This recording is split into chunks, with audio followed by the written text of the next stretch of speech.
পরিচয় দিলাম রাশিয়া থেকে আগত জিনিসপত্র দিয়ে। এই দেখতে পারছো একটি আম চিলাচ্ছে, আরেকজনে আমি চিলাচ্ছে, আর এখানে সাদিয়ার কান্নার পানি দিয়ে আম ভিজানো হচ্ছে। তারপর আমরা সাদিয়ার বাড়ির পাশ থেকে মরিচ চুরি করে, আর এটা হচ্ছে সাদিয়ার চোখের পানির জল দিয়ে ঢলে নিচ্ছি যাতে মরিচ পাতাটা ভালো মতো হয়ে যায়। আর আমি তো হাসতেছি কারণ সাদিয়া যদি জানতে পারে তাহলে তো আমার উপায় নেই। আর এটা হচ্ছে আমাদের আমের সাইজ, কারণ সাদিয়ার বাড়ি থেকে দাঁটি আনতে ভুলে গিয়েছি, যে কারণে আমাদের আমগুলো একবারে 3 ফোল্ডা করা হচ্ছে, 1 2 3। আর উনি হচ্ছেন সাদিয়ার এক্স। আর অবশেষে সাদিয়ার বাড়ির জানলা থেকে চুরি করে আনলাম একটি কুচানি। আর এই দেখো এই হচ্ছে আমাদের আমের সাইজ গুলো, আর হচ্ছে 3টা ভর্তা একসাথে। আর এই সাদিয়ার চোখের পানির জল দিলে তো ভর্তাটার মজাই আলাদা।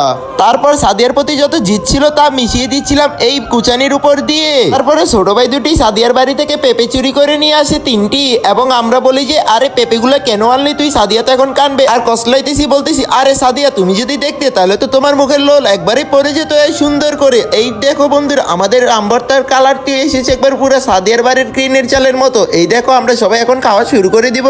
আর সাদিয়ার এক্স বয়ফ্রেন্ড তো সবার আগে খাওয়া শুরু করে দিচ্ছিল। তারপর একটা মুখে দিয়ে দেখলাম আরে বাবা রে বাবা, সাদিয়ার মতোই তো তাদের বাড়ির মরিচগুলো এত পরিমাণ জাল হয়েছে যাক বলার বাহিরে। তো আর কি সবাই একটু একটু করে খেয়ে নিচ্ছিলাম, তবে একটুখানি আমের পর থেকে তো আমাদের অবস্থা ডাল বেহাল হয়ে গেল। এই দেখো আমি তো একবার পুরো মাতাল হয়ে গেলাম। আর এই ভাই তো মুখে দেওয়ার সঙ্গে সঙ্গে তো এই যে কি করলো উনি এটা।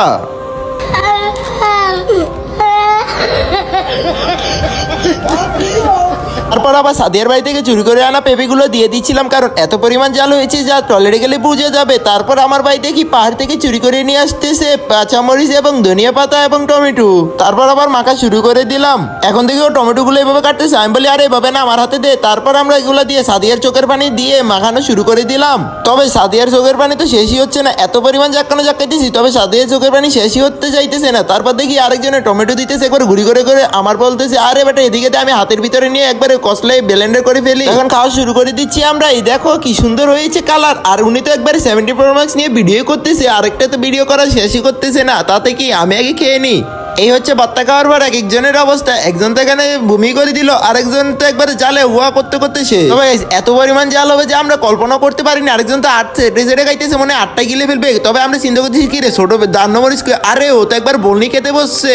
তারপর আমাদের ভর্তা খাওয়া শেষে সাদিয়া বাড়ির পাশ দিয়ে নেমে পড়লাম নিচে। এই দেখো আমরা সবাই নেমে যাচ্ছি। আজকের মতো ব্লগটা এ পর্যন্ত। দেখা হচ্ছে নতুন কোনো ব্লগে নতুন কোনো রেসিপি নিয়ে। তো আজকের মতো দেখা হচ্ছে টয়লেটের ভিতরে, দেখা যাবে কি রকম কি জাল হয়। আর সাদিয়া এত পরিমাণ জাল কেন হয়েছে তোমাদের মরিচে।